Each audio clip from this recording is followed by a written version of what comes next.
सुबह सुबह घर की सभी खिड़कियां खोल देना संगीता को बहुत अच्छा लगता था। खुली हवा, ताजगी और सूरज की रोशनियों में वह अपने मन के खालीपन को भरने की कोशिश करती।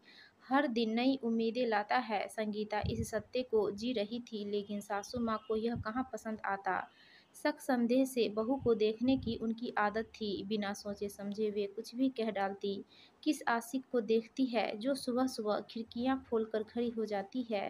कहते हैं तीर तलवार शायद इतनी गहरी चोट न दे सके जितने शब्द घायल कर जाते हैं। यहाँ तो रोज का किस्सा था। औरत जो थी, जिसकी नियति सबकी सुनने की होती है, इसलिए संगीता उनके कटु शब्दों को भुला देती। सच ही तो है, जब विकल्प न रहे तो सीमा पार जाकर भी समझौता करने पड़ते हैं। इस समझदारी ने ही उसे ऐसा तटस्थल बना दिया था जिसे सब पत्थर कह देते थे कुछ असर नहीं, जो चाहे कहो। लेकिन यह किसे पता था कि उसका अंतर्मन आहत होकर कब टूटकर बिखर गया। यह तो उसे खुद भी नहीं पता था। उसके मायके को लेकर ससुराल में खूब बातें बनती। रोज रोज के ताने संगीता को अब परेशान नहीं करते। आदत जो बन गई थी सुनना और पत्थर की मूरत बनी रहना, जिसकी न जवान थी न कान, इस मूर्ति में भी दिल धड़कता था। यह एहसास शायद अब किसी को भी नहीं था। सास के ताने उसके दिल को छलनी करती, लेकिन फिर भी वह उसी मुस्कुराहट से जीती जैसे कुछ हुआ ही नहीं। कितनी अजीब बात है,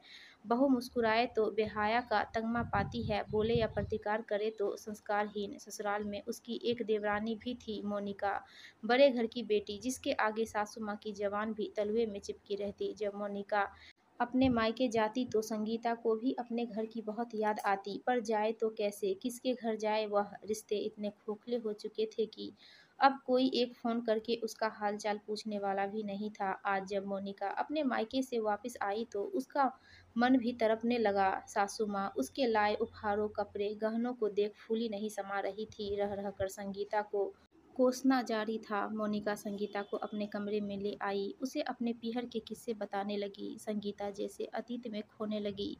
अपनी भाभी के कड़वे शब्द उसे फिर याद आने लगे। महारानी जब चाहे मुंह उठाकर चली आती है, जैसे बाप ने लाखों की दौलत छोड़ रखी है। मोनिका जा चुकी थी। दोपहर का समय था, इसलिए उदास मन के साथ संगीता बिस्तर पर सुस्ताने लेट गई। अतीत की यादें, कटु स्मृतियां चलचित्र की तरह मन मस्तिष्क में साकार होने लगी। पापा दुनिया से विदा हुए तो पीहर का रास्ता हमेशा के लिए बंद हो गया। माँ बचपन में ही गुजर गई थी। पापा ने ही हम दोनों भाई बहनों को संभाला था। यह सच था कि उन्होंने कभी माँ की कमी महसूस नहीं होने दी थी। संगीता ने छोटे भाई को ऐसा ही ममता भरा प्यार दिया जैसे बच्चा अपनी माँ से उम्मीद करता है। उम्र में वह 4 साल बड़ी भी तो थी, लेकिन बचपन से उसे बड़ा ही तो बना दिया था। मासूमियत छिन गई, लेकिन भाई सुरेश भी उस पर जान छिड़कता था। समय पंख लगाकर ऐसे उड़ा कि पता ही न चला कि गुड्डे गुड़ियों से खेलते वे कब बड़े हो गए। पापा जल्दी से अपनी जिम्मेदारी से मुक्त हो जाना चाहते थे। अनिकेत का रिश्ता आया, इंजीनियर, सुंदर, सौम्य स्वभाव, प्रतिष्ठित परिवार। बस पापा को और क्या चाहिए था। झट से रिश्ता पक्का कर दिया। संगीता खुद गर्ज नहीं थी। उसे अपनी शादी के अरमान खुशी तो दे रहे थे, लेकिन पापा और भाई का ख्याल उसे बेचैन करने लगा। वह विदा हुई तो फिर कौन संभालेगा घर को। नारी के बिना घर घर नहीं हो सकता। भाई के प्रति असीम प्रेम और पिता के स्नेह को समझ संगीता ने जिद पकड़ ली। मैं शादी करूंगी तो एक ही शर्त पर, भाई की शादी भी उसके साथ हो। किसे पता था कि यह प्रेम ही आगे समस्या बन जाएगा, सरल जीवन को कठिन कर देगा। रिश्तों में दूरियां बढ़ जाएगी। सबको झुकना पड़ा और 10 दिनों के अंतराल पर दोनों की शादी संपन्न हो गई। संगीता ससुराल के लिए विदा हुई तो पीहर में उसकी भाभी आ गई। बहुत खुश थी संगीता। कुदरत ने बहुत दिनों बाद कुछ ऐसा सुखद दिया था जिससे उसकी अधूरी जिंदगी पूर्णता की ओर कदम बढ़ाने लगी थी। लेकिन जिंदगी इतनी सरल कहाँ होती है। मन का सोचा पूरा हो जाए तो क्या कहने। नई जिंदगी में संगीता के सपने यथार्थ की कठोर धारा पर शीघ्र ही दम तोड़ने लगे। अनिकेत बहुत अच्छे समझदार पति थे, लेकिन घर की स्थिति ऐसी थी कि वे खुले रूम में अपनी पत्नी का साथ देने की स्थिति में नहीं थे। प्रतिभाशाली होकर भी अभी बेरोजगार थे। दोनों ही सास ससुर पर निर्भर थे, इसलिए मजबूरियों से समझौता समझदारी था। पापा को शायद यह उम्मीद न रही होगी, इसलिए संगीता की शादी के बाद बेचैन रहने लगे। दूसरी तरफ सुरेश भी अपनी पत्नी और पिता के बीच संतुलन बैठाने में पिस रहा था। पापा को दुख न पहुंचे इसलिए संगीता ने मुंह सिल लिया, लेकिन पापा थे कि उसकी आंखों को पढ़ जाते। जितना वह छुपाने की कोशिश करती, पापा अनकही बातों को झट से पकड़ जाते। संतान के प्रति प्रेम ऐसा ही होता है जो बच्चे की हर बात को बिना कहे समझ जाता है। अक्सर हम अपने घरों में वही व्यवस्था लागू करने की जिद करने लगते हैं जो बेटियां अपने ससुराल में जीती है। नतीजा घर में लोग टूटने बिखरने लगते हैं। सच तो यह था कि संगीता को कहीं चैन नहीं मिल रहा था। ससुराल में व्यंग्य तानों के बीच पिस रही थी तो मायके में अपने भाई और पिता के ख्याल से उसकी भाभी को जो समझदारी दिखानी चाहिए थी उसके विपरीत आचरण किया। संगीता न तो माँ बन सकी, न ही अनिकेत के दिल में स्थान पा सकी। दूरी तटस्थल कृत्रिम जीवन उसे आहत करता चला गया। घड़ी ने टन टन अलार्म बजाया। संगीता जैसे चौंक पड़ी। उसे अपने जिंदा होने का एहसास हुआ। चेहरे पर पसीने की बूंदें झलक रही थी। वह उठी, एक गिलास पानी पिया और खाली कमरे में फिर अपने खालीपन से खेलने लगी। पुरानी यादें फिर से न चाहते हुए भी उसके आगे नाचने लगी। जब पिता का देहांत हुआ तो 12 दिन भी उसने मायके में कैसे निकाले थे, वह कटु अनुभव उसे याद आने लगा। भाई बेचारा कितना कोशिश करता रहा कि दीदी को कुछ महसूस न हो, लेकिन संगीता कोई बच्ची नहीं थी। वह समझ गई कि पापा के बाद उसका रिश्ता भी इस घर से टूट गया है। फिर एक दिन वह अनुभव भी हो गया जिसने संगीता के सारे भ्रम तोड़ दिए। सुरेश की जिद पर वह मायके चली गई। भाई के साथ बहन को देख भाभी का मुंह फूल गया।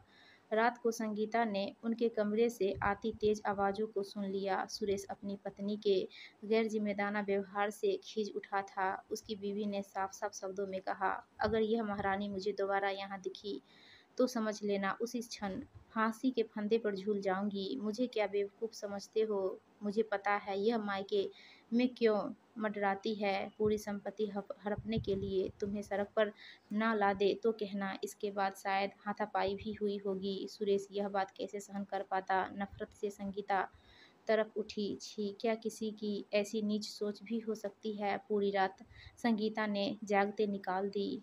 वह घर जिसमें वह पली बढ़ी अचानक जहर की तरह चुभने लगा। सुबह होते ही वह बिना कुछ कहे वापस अपनी ससुराल आ गई। उसे इंतजार था कि सुरेश आएगा, माफ़ी मांगेगा, लेकिन वह नहीं आया। अब संगीता को अपना फैसला सही लगने लगा। भाई भाभी की जिंदगी में वह दीवार नहीं बनना चाहती थी। उसने फैसला कर लिया, अब कभी नहीं। खून के रिश्ते पानी हो गए। राखी का त्योहार आया, भाई दूज भी, लेकिन मायके से कोई बुलावा न आया। कहना आसान होता है, लेकिन भाई की सूरत देखने को संगीता भी तड़पती। अब उसने अपना मुंह सिल लिया। किसी से कोई शिकायत नहीं। 1 साल बीत गया। अनिकेत को अच्छी नौकरी मिल गई।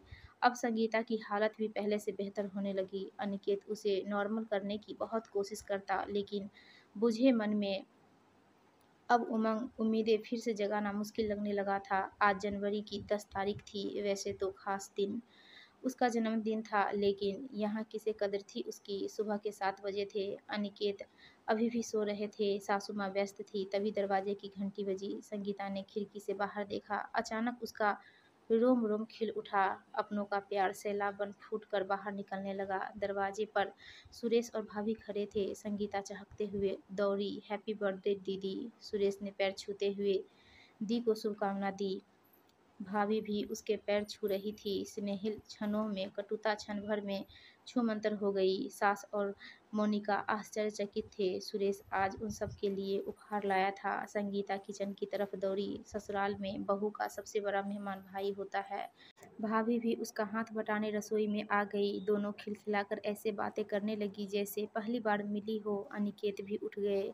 नाश्ते की तैयारी होने लगी। मौका देख अनिकेत ने संगीता को बाहों में भर चूम लिया। कैसा लगा मेरा गिफ्ट? संगीता कुछ पूछती उससे पहले सुरेश आ गया। बोला, दीदी यह लो आपका सबसे कीमती गिफ्ट। मुझे जीजू ने ही सजेस्ट किया। संगीता पैकेट खोलने लगी। उसकी आंखों से आंसू बहने लगे। एक बड़ी सी फ्रेम की हुई पापा की तस्वीर जिसमें उनकी मुस्कुराहट संगीता को नया जीवन देती महसूस हो रही थी। उपहार तो और भी बहुत लाया था सुरेश, लेकिन यह चीज़ उसका दिल छू गई। आज पूरा दिन संगीता के नाम था। अनिकेत ने शाम को एक आलीशान होटल में डिनर रखा था।